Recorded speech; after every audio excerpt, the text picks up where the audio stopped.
Jangan lupa tolong di subscribe dan ketik loncengnya. Terima kasih.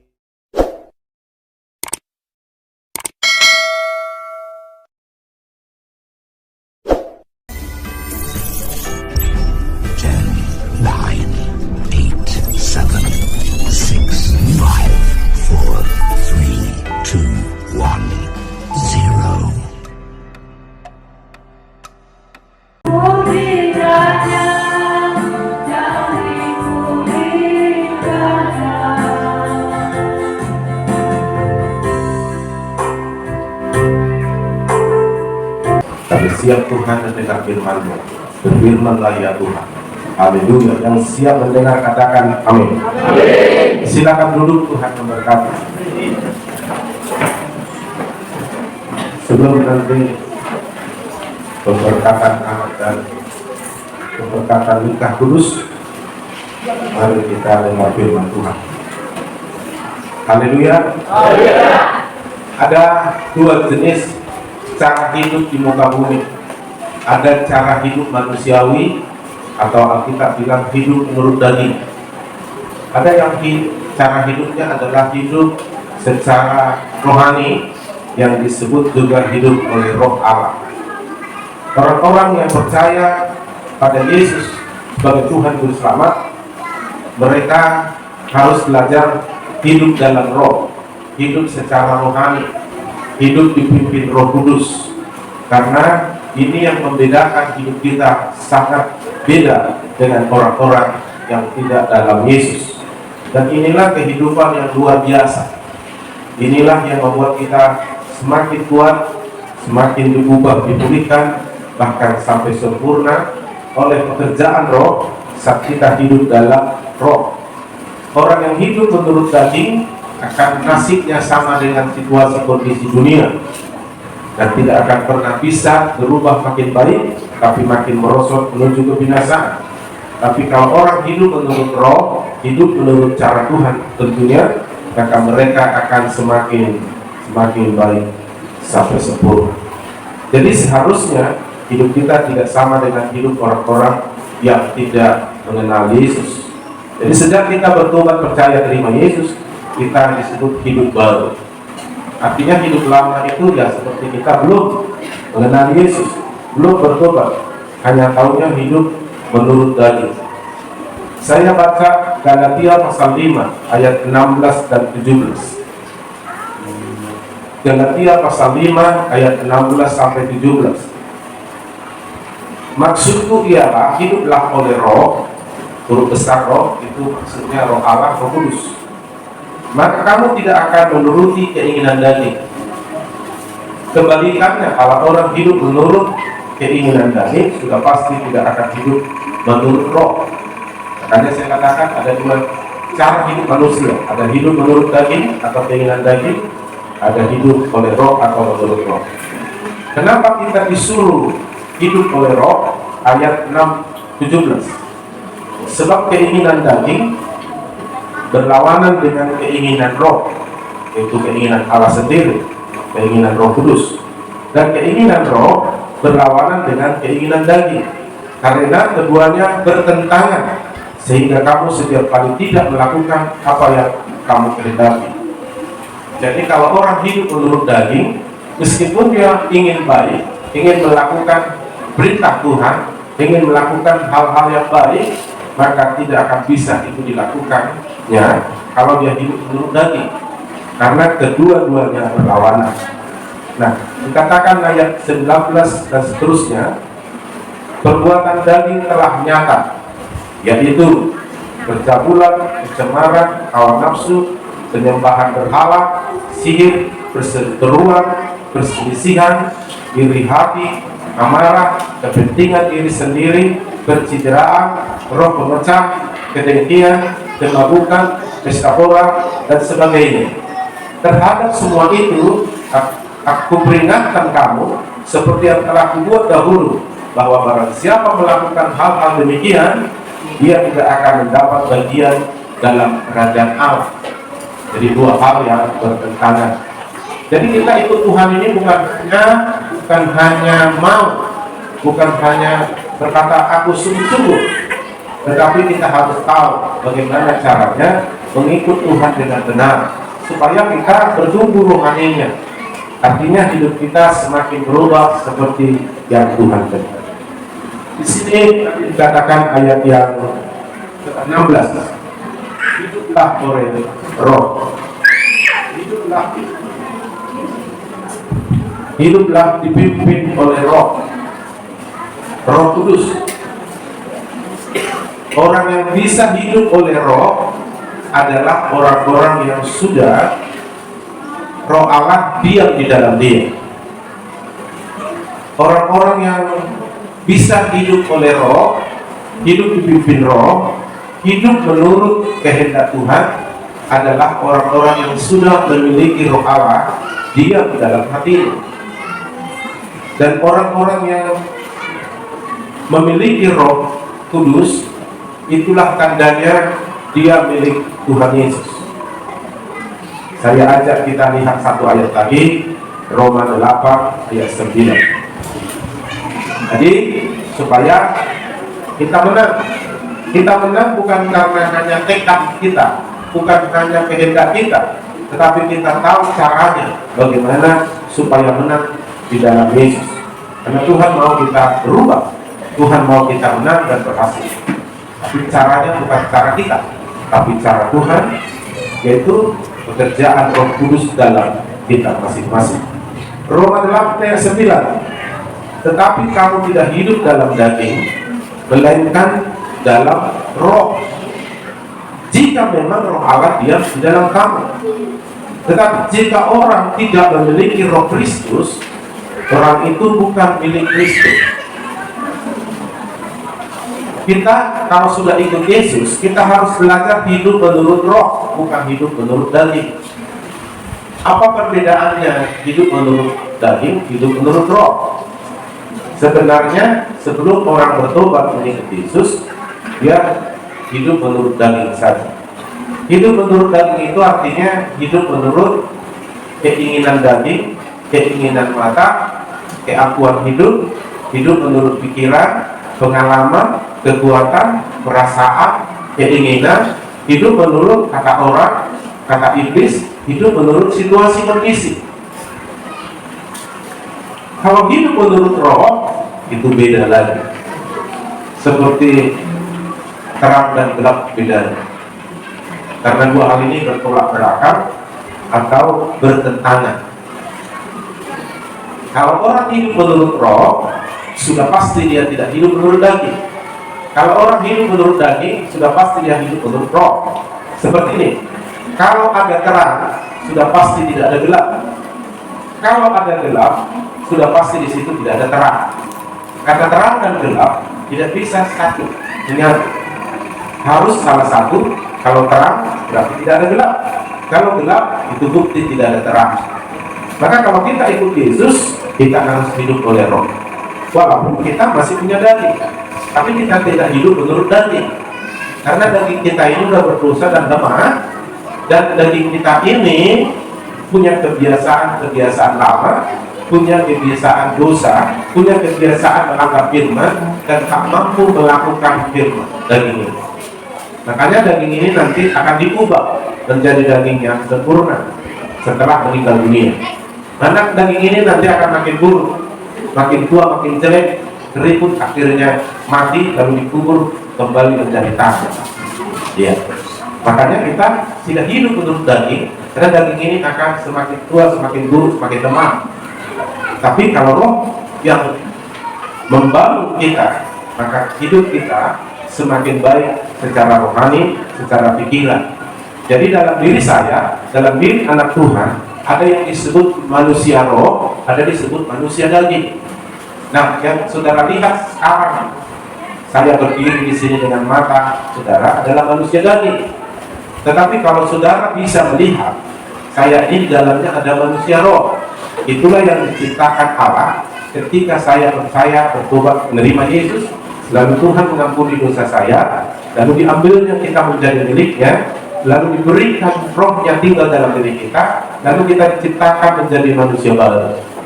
Jadi kalau daging saya ini nanti sudah terpisah dari roh saya atau meninggal dunia, saya akan diberi daging yang sempurna, yang tak bisa lagi dikalahkan dosa, yang tak bisa mati, dan di surga kita nanti memiliki tubuh kemuliaan, tubuh baru, persisnya kayak tubuh Yesus setelah bangkit dari kubur.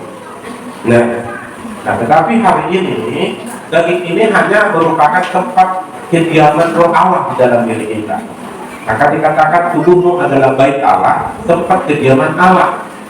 Lalu untuk apa roh Allah diam di dalam diri kita? Untuk memimpin kita, jangan hidup menurut cara lama, hidup menurut manusiawi, hidup seperti orang yang belum bertobat, tapi hidup menurut roh Allah yang ada di dalam saya.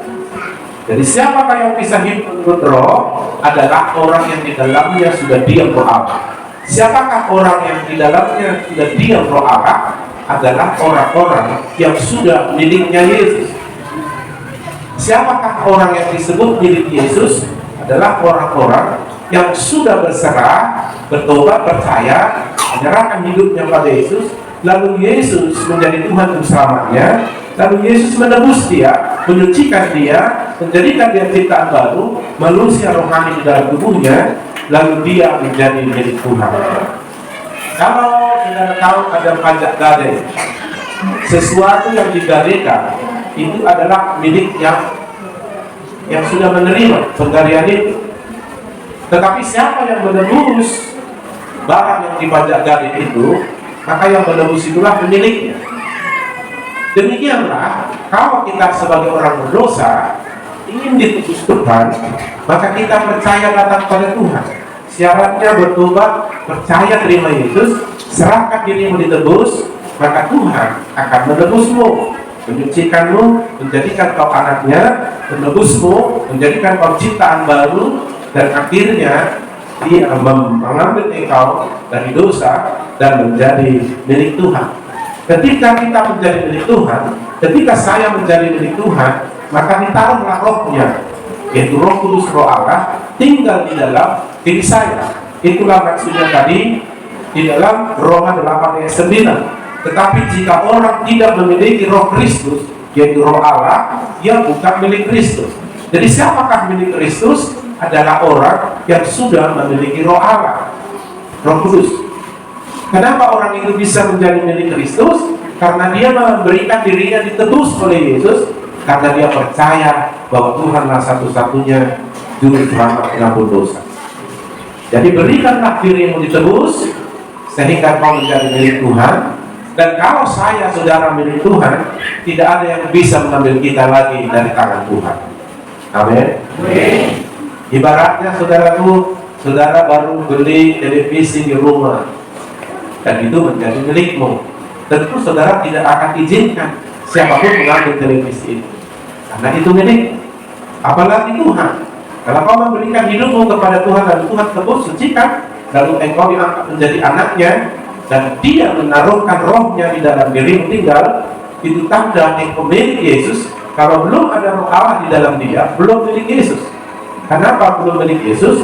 Karena dia belum mau bertobat menyerahkan hidupnya untuk ditebus Yesus, sehingga dia tetap orang berdosa dan hidup menurut daging saja dia tahu.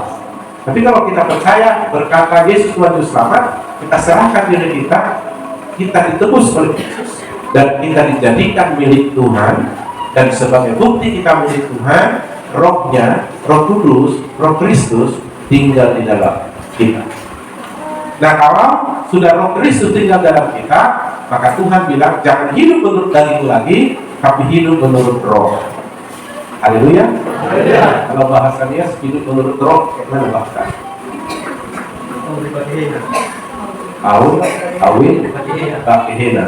Amin. Kalau jangan hidup menurut daging,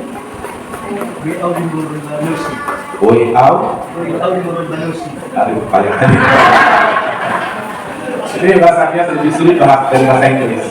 Kalau bahasa Inggris aku pandai, bahasa Inggris. Ya, kita berdua langsung aku pandai bahasa Inggris. Amin. Iya. Pokoknya jangan hidup menurut daging, tapi hiduplah menurut roh. Amin. Anak Tuhan itu hidupnya hidup baru, cara baru, sehingga dia terus dibaharui. Kalau cara lama tetap lama.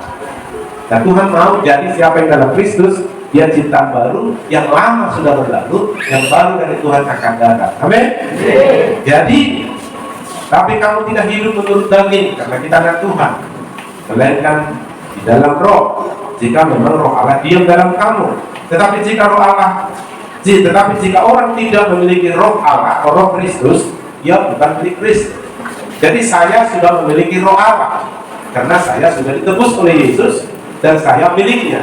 Ketika saya menjadi milik Tuhan, maka diberikan saya tanda aku milik Tuhan, dibuatnya rohnya diam dalam aku, supaya aku hidup menurut daging, bukan hidup menurut roh, supaya aku bisa hidup seperti apa yang Tuhan kehendaki.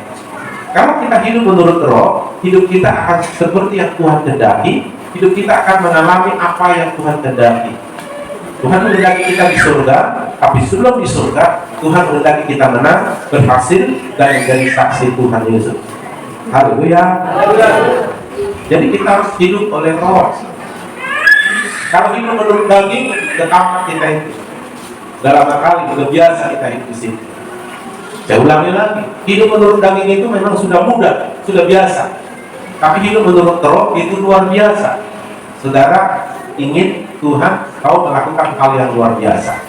Nah, untuk bisa melakukan hal yang luar biasa, kita harus bersama Allah. Kita harus hidup dalam roh. Karena Alkitab bilang bersama Allah kita lakukan perkara-perkara besar. Nah, itu makanya kita harus berlatih hidup oleh roh.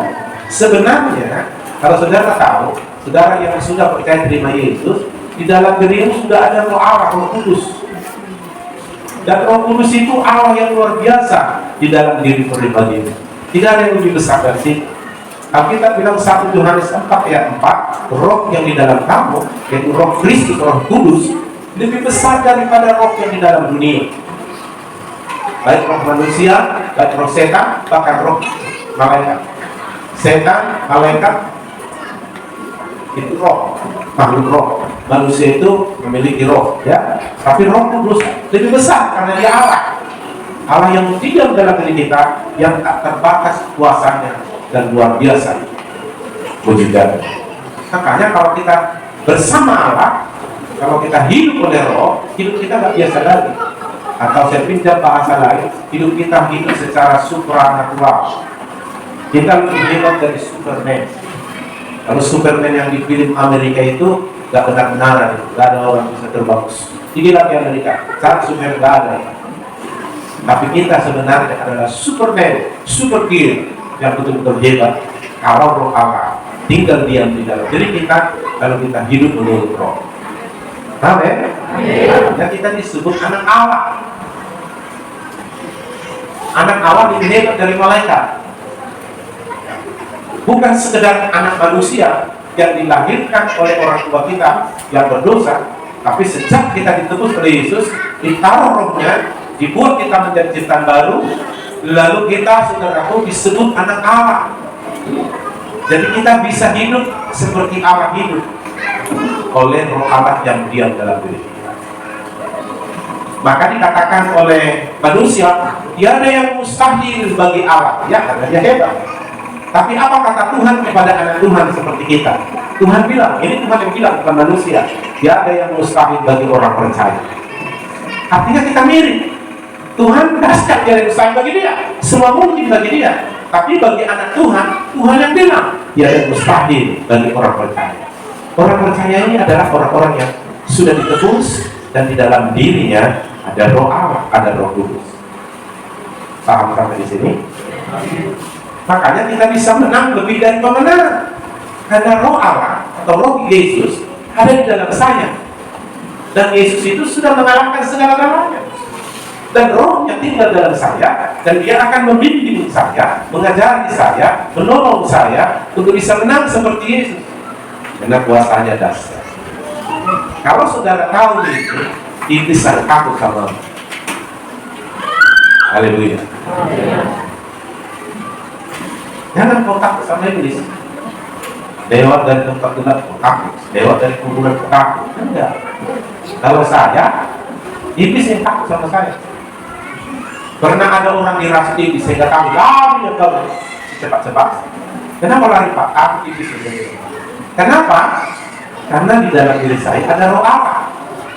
Kalau saudara sudah memberikan, menyerahkan hidupmu kepada Yesus dan dikasih Tuhan di selamat, di dalammu juga ada roh Allah seperti yang dalam saya. Hanya bedanya, saya sudah belajar berpuluh-puluh tahun bersama dia, belajar bersama dia, hidup oleh rohnya. Maka saya sekarang memberitahu sama saudara, ayo belajar hidup dipimpin roh Allah.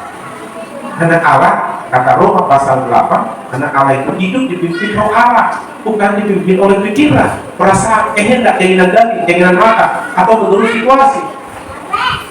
Kalau begitu nanti kita masih kalah sama iblis, kita nggak bisa berubah, dan Allah tidak bisa bekerja dalam diri kita. Karena apa? Kalau orang hidup menurut daging, bertolak belakang, bertentangan, berlawanan dengan Allah. Itu tadi kata kita roh. Memang bagi manusia biasa ini tidak mungkin. Paulus berkata dalam Roma pasal 6 dan pasal 7, sebagai orang beragama yang teguh, dia ingin melakukan perintah Tuhan, dia ingin baik, dia ingin melakukan hal-hal yang diperintahkan Tuhan, tapi justru yang berlawanan dengan yang diinginkannya, yang berlawan dengan firman, itu yang terus dilakukannya. Sehingga dia sebagai orang beragama, orang Farisi yang teguh beragama berkata, kenapa bisa? Kok celakalah aku ini? Tapi akhirnya dia bertemu dengan Yesus dan dia menjadi milik Tuhan, lalu Tuhan memberi kepadanya rohnya, lalu dia mulai belajar hidup oleh roh, lalu dia bisa mengalahkan keinginan daging, dia bisa hidup menurut roh dan tidak hidup menurut daging lagi, sehingga dia menjadi rasul hebat dipakai Tuhan. Dan luar biasa melalui dia Tuhan Yesus menyembuhkan, membangkitkan orang mati melalui dia. Banyak hal-hal yang tidak terjadi.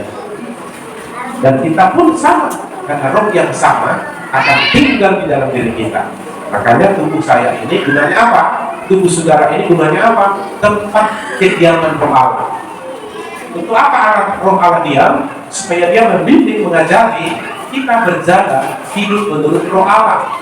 Supaya apa? Supaya kita selamat, supaya kita menang, supaya kita berubah, supaya bisa melakukan perintah Tuhan, supaya kita bisa mengalami kehendak Tuhan dan cara Tuhan, dan supaya kita bisa menjadi saksi Tuhan, dipakai Tuhan, menyatakan kuasa kasih dan firman yang hebat. Amin. Selain itu, kita menjadi manusia biasa yang tak berdaya. Dan kalau ada masalah, kita menyerah sama masalah. Tapi kalau anak Tuhan enggak, dia hanya menyerah kepada Tuhan dan tidak akan pernah menyerah kepada masalah. Tapi masalah itu menjadi tempat dia melatih bagaimana rohnya yang hebat, bagaimana dia melihat Allah bekerja membuat dia mengalahkan segala musuh kehidupannya. Yang makanya anak Tuhan itu hebat. Apakah hebat? Contoh saya kasih tahu sama saudara. Dokter sudah vonis satu orang sakit pada menurun,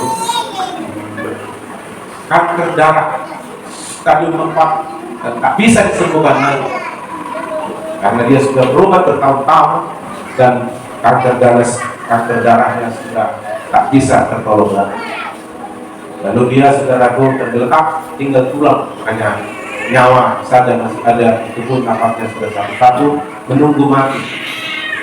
Dan dokter kanker terbaik di Indonesia sudah menyerah, tak bisa lagi. Jadi kau berdoa sama Tuhan, harapkanlah mujizat. Karena kalau kau berobat tidak akan bisa sembuh lagi, umurmu tidak lama lagi. Paling hebat kalaupun kau makan vitamin dan semua, paling tahun ini kau bisa hidup. Selesai itu kau gak bisa lagi. Mendengar itu dia putus asa, dia pergi ke dukun, dia pergi ke mana, gak sembuh-sembuh. Akhirnya dia lumpuh total, seperti hanya tinggal tulang saja tubuh. Di 100% dia dilayani di kamar itu karena tidak bisa bergerak lagi, hanya menunggu mati. Ketika istrinya mendengar khotbah saya yang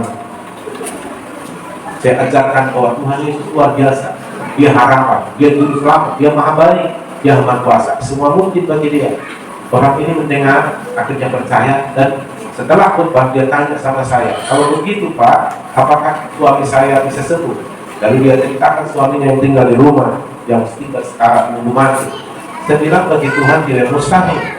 Bagaimana caranya Pak supaya saya atau suami saya sembuh dengan firman yang saya dengar?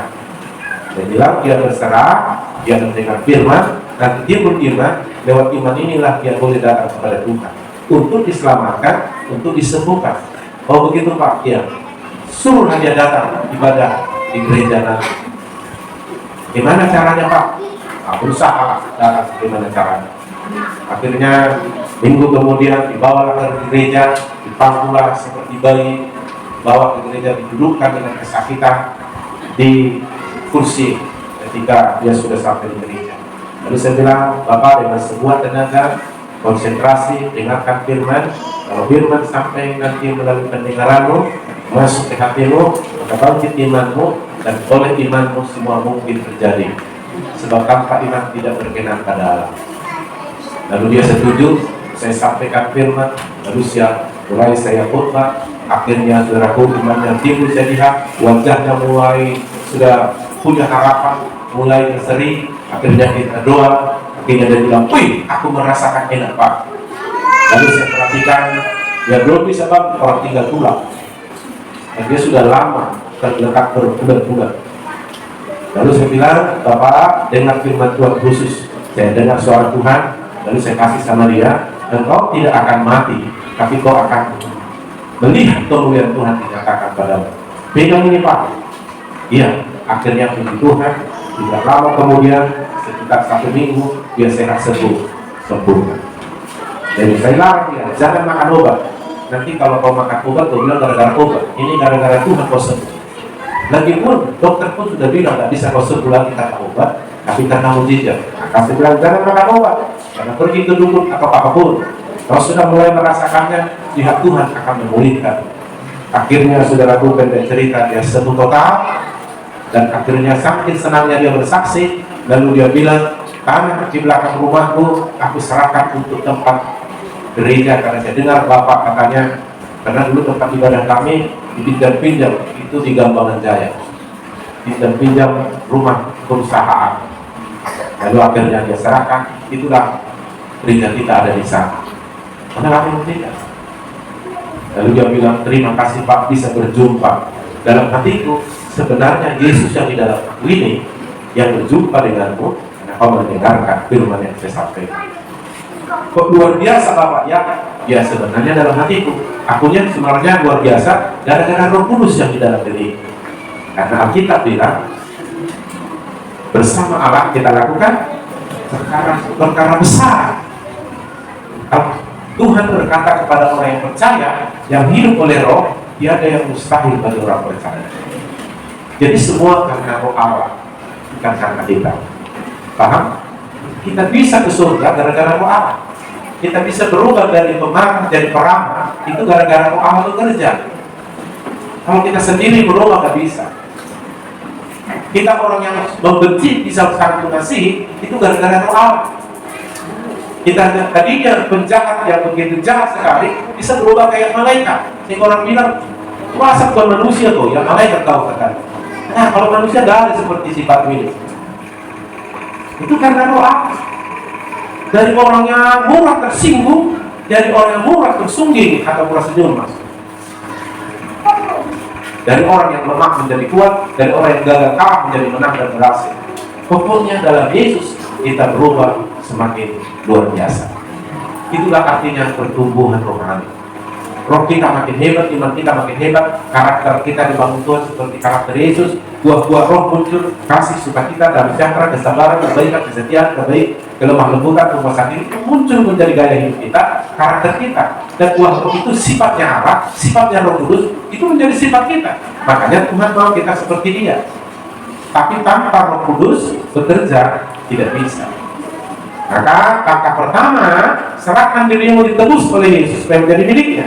Lalu yang kedua, kalau kau sudah ditebus menjadi miliknya, ketahuilah di dalammu sudah ada Roh Kristus, Roh Allah, Roh Kudus. Dan kalau kau sudah tahu hidupmu sudah ada Roh Kudus, ketahuilah maksudnya kau diberi Roh Kudus dalam dirimu supaya kau hidup cara baru, hidup menurut Roh. Perhatikanlah, tangkaplah keinginannya, tangkaplah pikiran Roh, ikutilah arahannya, dengarkanlah suaranya, dengarkanlah firman yang berbicara padamu, dan katakanlah pada Roh Kudus, Tuhan aku memutuskan melakukannya, tolong saya. Dan Roh Kudus akan bergerak, kau akan bisa berubah. Kau akan bisa melakukan perintah-perintah Tuhan. Saking kau sudah terbiasa melatih dirimu hidup menurut Roh, hidup menurut pikiran Roh Kudus, hidup menurut keinginan dan Roh, hidup menurut arahan-arahan Roh Kudus. Saking terbiasanya engkau menjadi orang-orang yang tidak pernah berbuat dosa bersama. Saking peka, sensitifnya, pekanya Roh terhadap Roh Kudus, sehingga saudaraku, kapan dimanapun dia berbicara, dia memberi instruksi, kau cepat mendengar.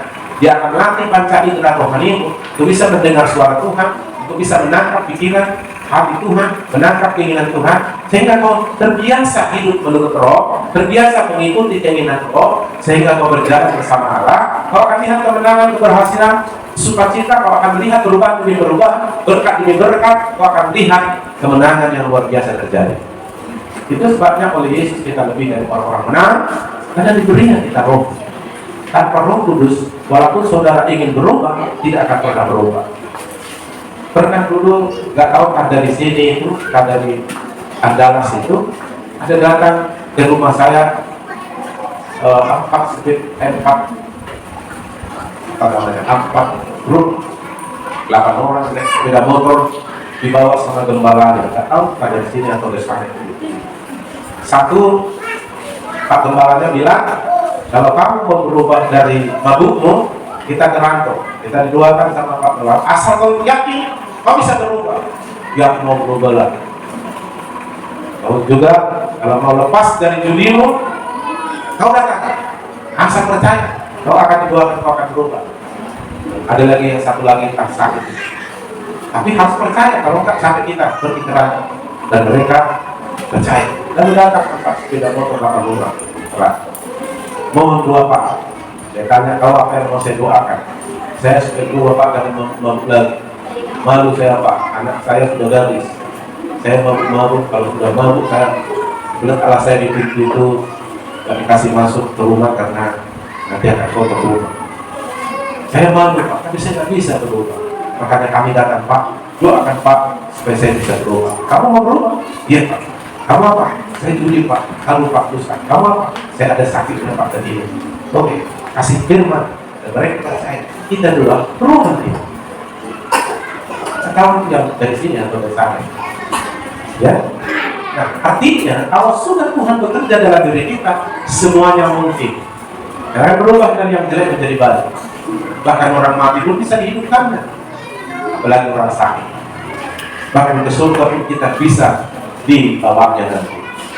Tapi semuanya itu karena dimulai dari serahkan diri ditebus Tuhan, supaya hidupmu milikmu bukan miliknya Tuhan, bukan milikmu lagi. Biarkan Tuhan yang memimpinmu nanti. Kita rohnya, dan rohnya itu akan mengajari kita hidup oleh Roh. Jadi judul khotbah saya adalah hidup di dalam Roh Allah. Amin. Itulah hidup baru. Itu hidup yang luar biasa. Amin. Luar biasa. Orang kan heran-heran dia tahu. Kok bisa berubah ya? Rumah tanggamu kok bisa berubah ya?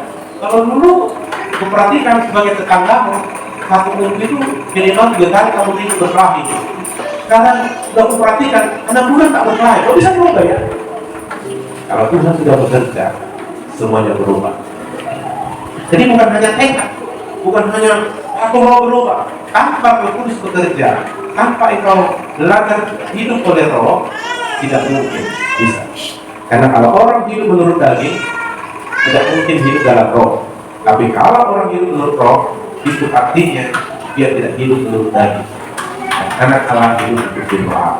Haleluya. Bahkan nanti kau akan diajari Roh Kudus melakukan hal-hal besar untuk membuktikan kepada dunia bahwa Yesus Kristus adalah Tuhan dan saya adalah buktinya. Apa yang saya kerjakan kamu lihat ini, itu karena Tuhan di dalam saya. Tuhan yang memakai saya, Tuhan yang bekerja bagi saya. Jadi Tuhan Yesus melalui Rohnya ada dalam saya. Jadi saya bukan sendirian lagi, tapi ada Roh Kristus, Roh Allah. Ketika ada orang kerasukan melawan saya, jangan saya dua-duakan. Apa itu? Lalu saya bilang, coba kau lihat saya, siapa yang di dalam saya? Lalu dia tidak berani lihat. Lalu saya paksa dia berkata, ayo berangkat. Lalu dia bilang, ada Yesus. Jadi Roh Yesus di dalam diri anak Tuhan yang sudah ditebus. Dan itu yang ditakuti. Kalau kau nggak ditakuti iblis, bom nuklir nggak ditakuti iblis, pedang yang begitu tajam nggak ditakuti iblis, siapapun nggak ditakuti iblis.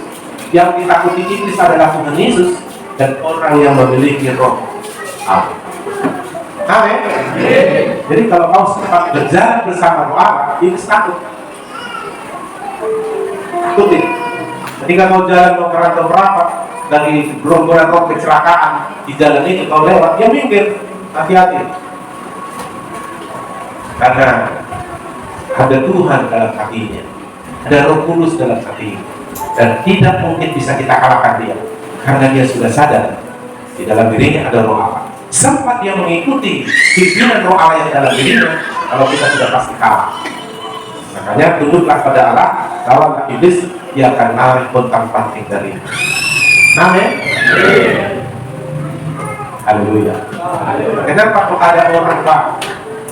Ada orang sakit, jadi suntik obat, tidak dikasih apa-apa.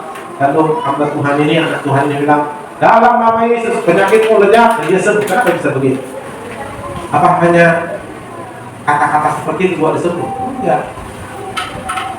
Roh Allah yang di dalam dia memberikan kuasa ke dalam perkataan itu, sehingga penyakit itu harus lenyap. Kalau bisa hanya kata-kata, kita hafal aja kata-kata kan? Enggak. Jadi bukan soal kata-kata itu, soal siapa yang mengatakannya dan kuasa apa yang menyertai perkataannya. Makanya doa ini bukan karena nangis kita, kuat-kuat selama kita, maka terjadi mujizat. Enggak juga. Begitu kita doa, walaupun suara kita mau dipegang mau tidak dipegang, kalau roh Allah sudah bekerja melalui orang itu, mujizat terjadi. Amin. Praktekkanlah itu. Misalnya kau pening-pening, jangan cari kotori, ya kan? Coba latih dulu iman, yakinkan dulu di dalam ada roh Allah. Aku mau dia bekerja dengan iman. Konek mulai berdoa, lalu bilang, Roh Kudus tolong aku. Lalu bilang, dalam nama Yesus oleh kuasa Tuhan, penyakit migrain, sakit kepala sekarang keluar, sehingga selesai. Aku terima kesembuhan. Amin. Aku masuk langsung. Kalau belum, latih lagi sampai kau terbiasa hidup oleh Roh. Amin. Karena Tuhan itu lebih hebat dari dokter spesialis. Coba bayangkan, sudah ditolak sama dokter spesialis terbaik kanker darah di Indonesia. Hanya kita doa dan dia sembuh total tanpa obat. Karena saya larang dia pakai obat. Maksud saya dalam bikinnya nanti ada obat disembuh. Saya pastikan kau sembuh karena Tuhan. Jangan pakai obat. Haleluya. Luar biasa Tuhan. Jadi kalau saudara sering jatuh dalam dosa, sifat lamamu masih itu, ayo belajar hidup oleh Roh. Pikirannya kotor, terikat berzinahan, masih terikat yang lain-lain, jelek bisa buruk. Ayo hidup oleh Roh. Ayat terakhir, Roma pasal 8 ayat 1 dan 2. Masih semangat? Kalau ada yang ngantuk, kita akan ngantuk dulu. Nanti pulang gereja ke rumah tidur kan. Haleluya. Ya. Roma pasal 8 ayat 1 sampai 2. Demikianlah sekarang, kapan? Sekarang tidak ada penghukuman bagi mereka yang ada dalam Kristus. Ketika kita ada dalam Kristus, bergerak dalam Yesus, sejak itu nggak ada lagi hukuman sama kita. Dosa, kesalahan, akibatnya sudah ditanggung Yesus. Nggak ada lagi hukuman. Artinya kalau kita mati sekarang masuk surga. Enak kan? Tapi dalam Yesus, di luar Yesus, kita akan tanggung dosa kita, dosa mau. Jadi sejak orang hidup dalam Yesus menjadi milik Tuhan, sejak itu tidak ada hukuman bagi dia lagi. Terus ayat yang kedua, dan karena kita sudah ada dalam Kristus menjadi milik Yesus, rohnya dalam kita, dan roh yang memberi hidup telah memerdekakan kamu dalam Kristus dari hukum dosa, hukum maut, bahkan hukum Taurat. Hukum dosa, hukum maut ini artinya kekuatan dosa, kekuatan maut. Kekuatan dosa ini adalah kekuatan yang membuat kita terus melanggar firman, melakukan firman tidak bisa. Kekuatan maut ini yang membuat kita terus lemah, terus sakit, terus kalah, terus jahat, terus mati muda, dan lain-lain. Kekuatan maut sulit diberkati, rugi terus.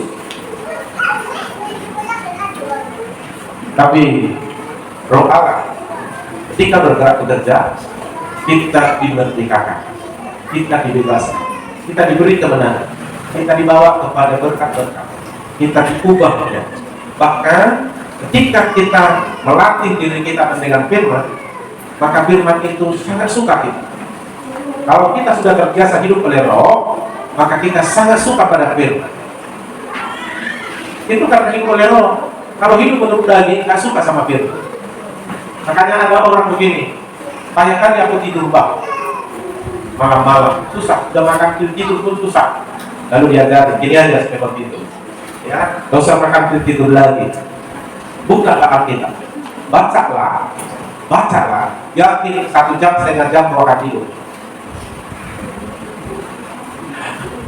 Iya kan? Ada baiknya juga, cuma maunya membaca Alkitab bukan supaya tidur kan? Bacalah, kau akan tidur. Makanya jangan heran, di gereja-gereja yang belum sungguh-sungguh dengan firman, lagi khotbah 15 menit sudah 30% tidur, setengah jam sudah 50% tidur, 40 menit udah mulai batu-batu yang masih terbuka makanan, 1 jam udah pada keluar itu protes itu. Pasti dia bersungguh-sungguh kalau tadi khotbah Tapi kalau orang sudah terlatih hidup oleh Roh, itu sangat suka pada firman. Dipikirnya 15 menit, padahal sudah 1 jam setengah dengan khotbah. Itu beda. Kayak kurang. Tapi kalau orang belum hidup dalam Roh, 15 menit udah mulai berisik. Ya, kayak udah panas itu apa itu? Kursinya, padahal nggak panas, tapi udah mulai panas. Pikiran udah mulai melawan itu. Iya, gak ada di sini ya. Bikin kesan. Gak percaya, dan kan tunjukkan dulu. Lihat dulu gereja-gereja yang gak suka pada firman. Rata-rata setengah jam pendetanya khotbah, udah 50% tidur. Kebetulan waktu mereka kan ada ini, mejanya langsung. Karena saya pengalaman dulu, saya kayak gini dulu, jadi saya bisa ceritakan. Haleluya. Tapi kalau kita udah berlatih hidup oleh Roh, kita pikir 15 menit pada 1 jam. Kami pernah ngobrol firman Tuhan di rumah. Enak kali berjam-jam. Kami pikir masih jam 8. Udah jam 1 pagi. Kita diri dulu jam 1 pagi. Tidak terasa. Kalau sudah sampai kita pada titik suka pada firman, karena melatih diri kita mengikuti Roh Kudus, hidup oleh Roh, keinginan Roh, maka nanti genaplah sama kita Mazmur 1:1-3. Yang kesukaannya ialah Taurat Tuhan, yang merenungkan Taurat itu siang malam. Maka dia seperti pohon yang ditanam di tepi aliran air, menghasilkan buah pada musimnya, tidak layu daunnya, maka saja diperbuat yang berhasil. Haleluya. Mau berhasil? Maulah memimpin Roh Kudus, karena Roh Allah tidak pernah gagal. Makanya kalau dia memimpin kita, kita pun tidak akan gagal. Mau di desa, mau di kota, mau tinggi sekolahnya, mau rendah sekolahnya, mau anak-anak, orang dewasa, Roh Kudus akan memberi kita keberhasilan yang benar.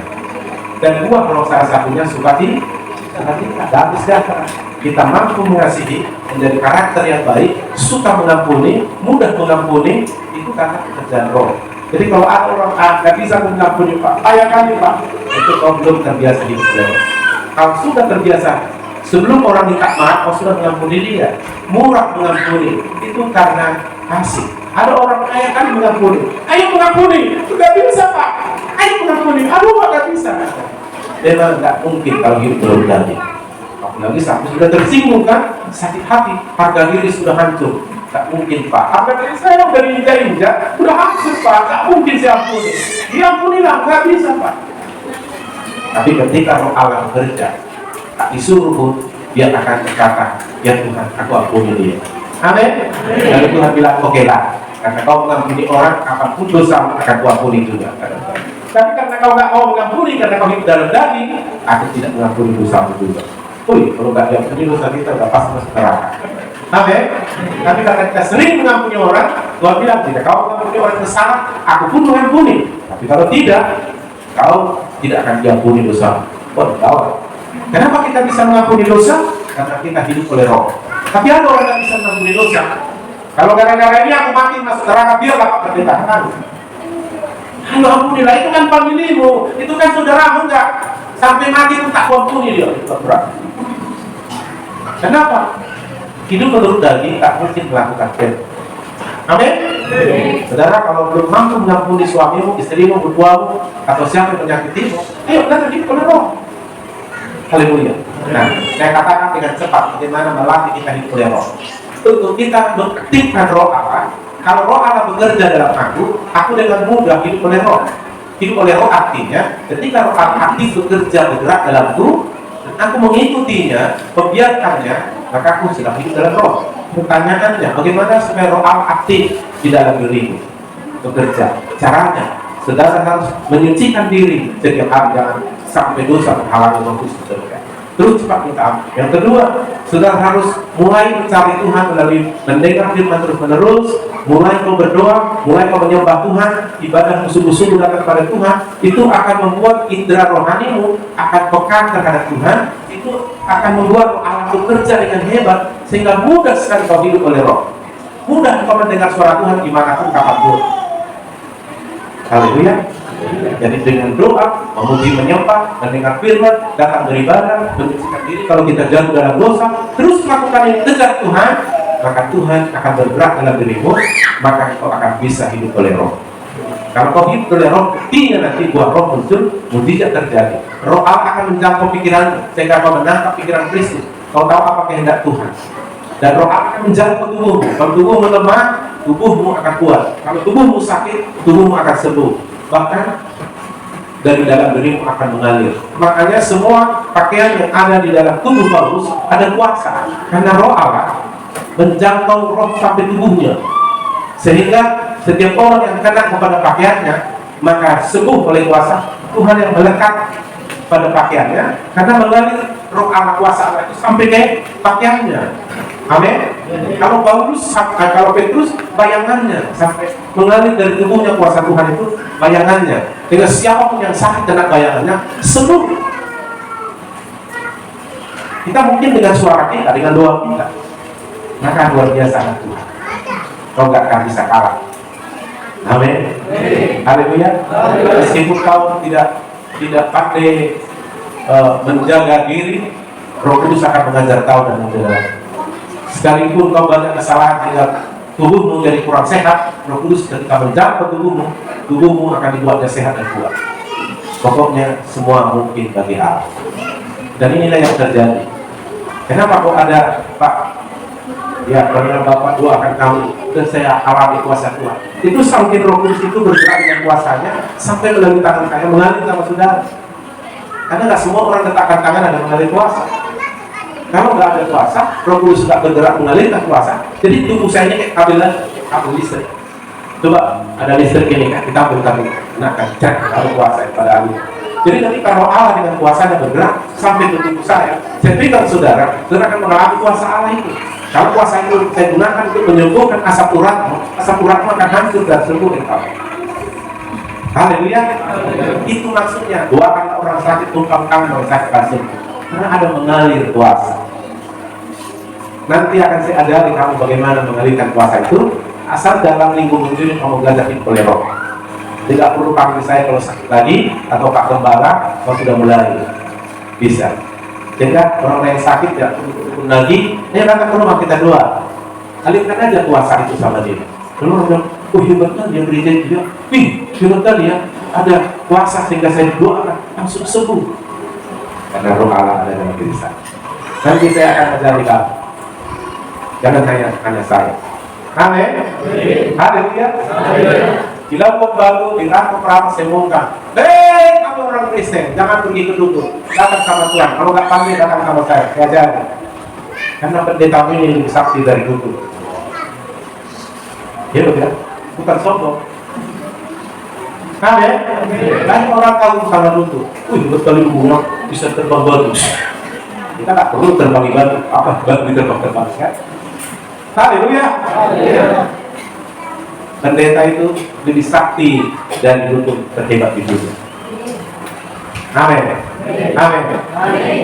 Cuma kita nggak boleh sembarangan menggunakan kuasa Tuhan. Harus untuk kemuliaan Tuhan, harus dibikin doa. Amin. Pernah saudaraku ada orang lumpuh, Tuhan bilang suruh dia berlari. Udah tinggal tulang, mau berlari, saya tuh otaknya jalan. Mana lari udah tinggal tulang sama berbulan-bulan dia angkat gitu. Dulu ada nggak bisa. Jadi karena saya sudah berlatih hidup dalam pimpinan roh, otak saya mulai dicampur Roh Kudus, sehingga tak melawan lagi. Iya Tuhan, aku mau. Lalu Roh Kudus mulai bergerak, lalu saya katakan, hei Bapak, kebetulan dia berada tapu gulung. Sekarang berjalan berlarilah, betul berjalan lari. Aku pun, tidak ada. Artinya itu tanda Tuhan. Saya hanya disuruh bergerak aja. Dulu ada pernah belajar sama saya, tapi nggak tahu dia karena nggak jumpa dengan saya untuk tahun-tahun. Ibu-ibu guru sekolah minggu dulu. Dibawa orang mati, pernah dengar itu ceritanya? Ini cerita kalau nggak salah di Andalas. Dibawa orang mati ke rumah. Lalu dia bingung, dia berontak ke kamar karena bingung gimana. Pak kalau belum pernah ajari saya menghidupkan orang mati di bawah. Karena dia sudah sering mempraktekkan kuasa Tuhan, mendoakan orang sakit pada sembuh. Jadi orang ini yakin kalau didoakan nanti hidup ini orang dibawa ke rumah. Dia sembunyi di kamarnya. Mau kemana kau kata suaminya? Oh berdoa kata kok dibawa ke sini. Dia memang mau ke sini katanya. Aku tahu cerita ini dari dia. Nah dari bawah ada ibu, ada apa ini? Tapi kalau lagi doakan guys, udah mati ini tadi takut. Dia tuh lagi berdoa. Kalau saudara di kamar itu dia doa, wah gimana bisa hidup orang mati? Wah gimana kalau kayak ini gimana? Oh Tuhan juga takutan dia berdoa sama Tuhan. Lalu akhirnya Roh Kudus mengingatkan khotbah saya kepada dia. Pernah saya khotbah di gereja itu, saya bilang begini, ketika engkau mendoakan orang sakit sembuh, ingatlah bukan kau yang menyembuhkan, tapi Tuhan Yesus. Bagianmu adalah bergerak dengan iman melakukan apa yang disuruh. Jadi bukan kau yang menyembuhkan, itu jangan pakai otakmu. Kalau nggak sembuh, mana bisa? Jangan kau nggak bisa. Tapi ingat, Tuhan yang menyembuhkan, tapi dia bergerak dengan dirimu. Itu yang penting. Oh, akhirnya dia lihat. Jangan Tuhan kau yang menyembuhkan, mana caranya aku nggak tahu. Akhirnya bangga udah keluar aja, keluar ya. Sakit apa ini? Oh, mati. Ya berdoa lagi kan. Mana doanya aku nggak tahu. Ya Tuhan, tolonglah orang ini Tuhan supaya mujizat terjadi. Lalu Tuhan bilang, pegang ujung kaki. Pegang. Terus ini. Dia cerita sambil nangis selesai. Dan bilang, ya, tapi lebih hebat lagi kalau kau bisa berubah hidupmu masuk surga nanti itu mujizat terbesar. Kalau orang mati bangkit, belum mujizat terbesar. Itu lalu makanya banyak orang percaya. Hampir sekali 3 bulan saya membaptis dulu di sana. Nah itu mujizat. Ya kan? Haleluya. Jadi mujizat terbesar keselamatan, mujizat terbesar orang yang membenci bisa mengasihi, orang yang sombong jadi rendah hati, orang yang keras kepala dan lemah lembut. Nah, itu mujizat terbesar. Lebih besar dari orang mati. Amin. Itu pun dikerjakan Tuhan dalam diri kita. Makanya anak Tuhan itu luar biasa kalau bersama Tuhan. Katakan bersama saya, bersama Yesus aku lakukan perkara besar. Tuhan Yesus akan menyuruh saya melakukan mujizatnya bagi kemuliaan. Untuk itu aku harus belajar hidup dipimpin Roh Allah. Kalau udah saya lihat nanti kamu bisa belajar, nanti kita akan belajar lagi bagaimana kita bergerak bersama Tuhan. Nanti orang sakit saya undangi, orang kampung ini kita undang orang sakit, nanti saudara saya suruh praktek menyembuhkannya dengan kuasa Tuhan. Oke? Ya, bertemu ketika ini dengan orang terkait. Haleluya. Ada orang bilang, ih, hebat Tuhan Yesus ya, bukan bilang dari hebat hukum misalnya, Tuhan Yesus hebat. Hebat Tuhan Yesus, gara-gara kita demonstrasikan kuasa Roh yang ada. Amin. Siap? Nah, terutama bagaimana supaya kau berubah dari kebiasaan buruk. Bagaimana kau supaya lepas dari sifat-sifat dosamu, itu mujizat. Lebih dari mujizat orang sakit sembuh. Nah, itu pun dilakukan Tuhan dalam diri. Mulai itu dari diri. Amin. Mari kita berdoa.